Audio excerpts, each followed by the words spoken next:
National alliance کے تمام بہن بھائیوں کی خدمت میں سلام۔ حسب الحکم مرکزی قیادت کہ راجپوت برادری کی تمام گوتوں کو ون بائی ون بیان کیا جائے اور ان کی ہسٹوریکل بیک گراؤنڈ پر روشنی ڈالی جائے۔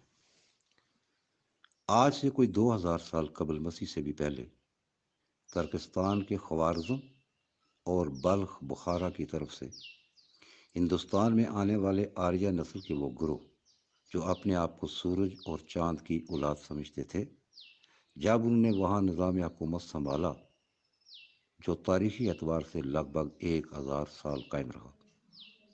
نظام حکومت چلانے کے لیے انہوں نے بلخ بخارا سے آنے والے قافلوں کو اکٹھا کر کے ایک قوم قرار دیا اور پھر اس قوم کو 4 مختلف گروپوں میں تقسیم کیا۔ ہر گروپ کا الگ نام اور الگ الگ کام مقرر کیا۔ ان 4 گروپوں میں سے ایک گروپ جسے کشتری کا نام دیا گیا، اسے سرداری کرنے یعنی حکومت کرنے کا اعزاز بخشا گیا۔ باقی 3 گروپوں یعنی برہمن، ورش اور شودروں کو سرداری سے ہٹ کر مذہب، کھیتی باڑی اور صفائی ستھرائی کے کاموں کی ذمہ داری سونپی گئی، جبکہ کشتری سردار قرار پائے۔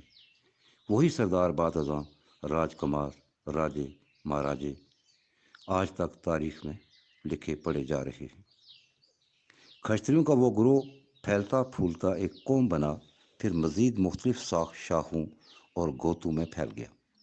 پہلے تو اس وقت کا حاکم راجا، جبکہ اس کا ولی عہد یعنی سب سے بڑا بیٹا راج کمار کہلاتا تھا، مگر وقت کے ساتھ ساتھ کشتری قبیلے کے تمام ہی افراد کو راجا کہلانے کا حق دے دیا گیا۔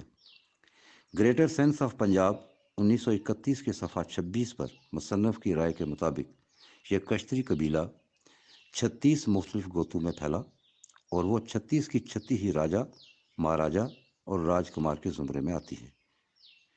ان 36 شاخوں میں سے کچھ تو سورج بنسی یعنی سورج کی اولاد اور کچھ چندر بنسی یعنی چاند کی اولاد کہلاتی ہے۔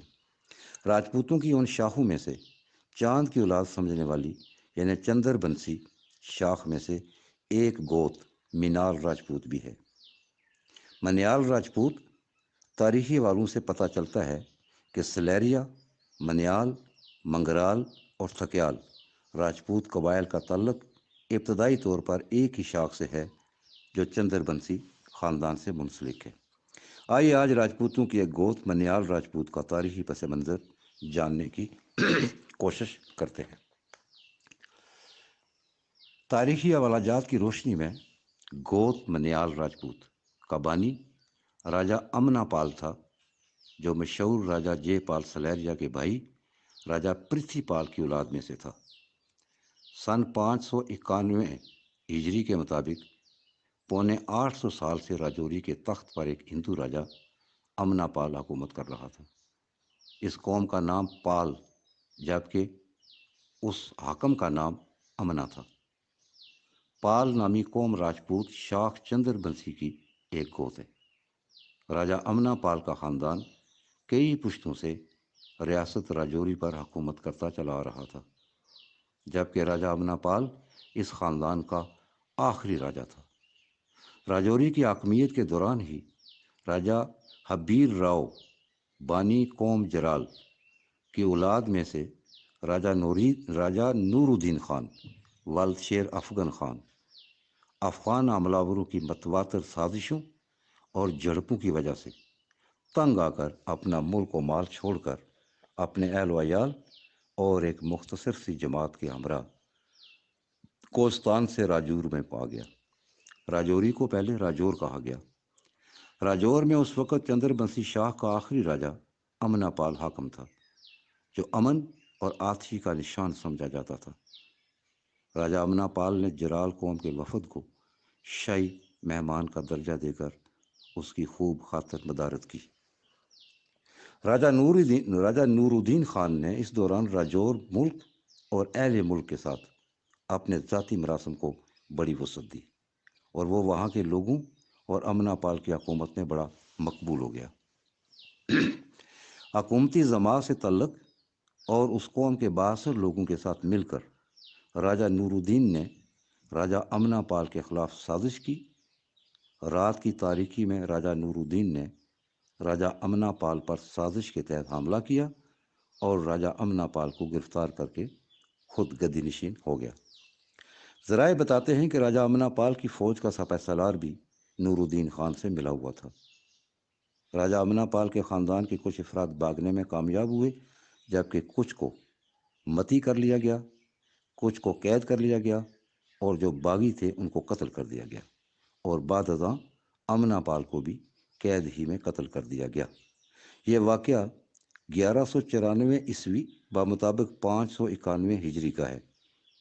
علاقہ بودل تحصیل رجوری کا سردار نامدار خان، جو آج سے تقریباً 125 سال پیشتر زندہ تھا، جس کا ذکر تاریخوں میں مہاراجہ رنجیت سنگھ کی جنگ کشمیر میں آتا ہے، وہ راجہ امنا پال ہی کی اولاد میں سے تھا۔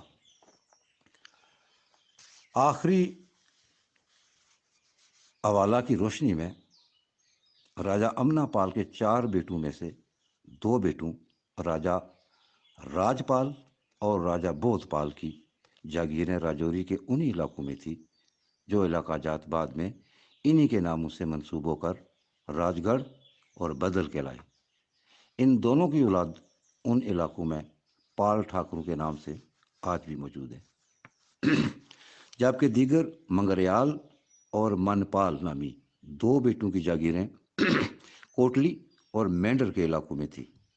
منگریال کے پوتے سینس پال نے بعد ازاں دریائے پونچھ کو عبور کر کے ایک میدانی خطہ زمین کو آباد کیا، اور یہ علاقہ اس کے نام سے منسوب ہو کر آج سینسا کہلاتا ہے، جو ضلع کوٹلی کا ایک انتخابی حلقہ ہے۔ جبکہ دوسرے بیٹے من پال کی اولاد میں سے دینا پال نے حضرت دودھ حقانی رحمۃ اللہ علیہ کے ہاتھ پر 1523 عیسوی میں اسلام قبول کیا تو اسے لقب ملک سے نوازا گیا، جس کی وجہ سے دینا پال کی اولاد کے ایک مختصر سے حصے نے لقب ملک اختیار کیا، جبکہ باقی من پال کے نام سے منسوب ہو کر منیال راجپوت کہلاتے ہیں، اور منگرہال پال کی اولاد اس کے نام سے منسوب ہو کر منگرال راجپوت کہلاتی ہے۔ تاریخی اور زمینی حقائق کی روشنی میں منیال گوت کی اکثریت راجپوتوں کے بڑے لقب یعنی راجہ میں شامل ہے۔ تاریخی حوالوں سے یہ بھی ثابت ہوتا ہے کہ سلیریا راجپوت، منیال راجپوت، منگرال راجپوت اور تھکیال راجپوت قبائل کا تعلق راجپوتوں کی ابتدائی 2 گروپوں سورج بنسی اور چندر بنسی میں سے چندر بنسی خاندان سے ہے۔ پنڈ دادن خان میں منیال راجپوتوں کی 2 عام شخصیت راجہ عبدالعزیز خان اور راجہ محمد امین خان کی اولادیں راجہ طارق عزیز، راجہ بشارت عزیز، راجہ کیسر عزیز، راجہ فیصل عزیز، راجہ عامر عزیز اور راجہ شہروز خان منیال راجپوتوں کی آج بھی زندہ و تابندہ مثال ہیں۔ یہ تھی آج منیال راجپوتوں کا ہسٹوریکل بیک گراؤنڈ۔ آج کے لیے اتنا ہی، انشاءاللہ تعالی یہ سلسلہ جاری رہے گا۔ میں آپ کا بھائی کیپٹن خان، مرکزی ترجمان آل راجپوت انٹرنیشنل الائنس، پاکستان زندہ۔